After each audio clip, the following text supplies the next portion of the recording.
When you first open ACM, you'll notice a blank screen. That's because we give you a blank slate to start with.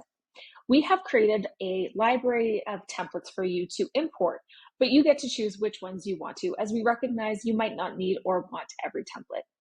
To get started with importing, simply click the orange template library button in the bottom right-hand corner. All of the templates will appear. By default, the entire library is selected to be imported.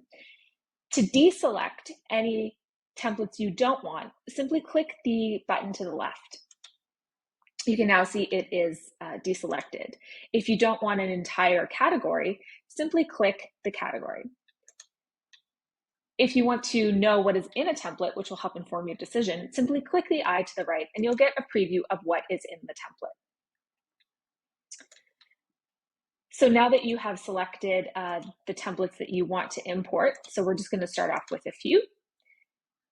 Click Import, and you will see the new templates appear now in your organization's library, grouped by template category.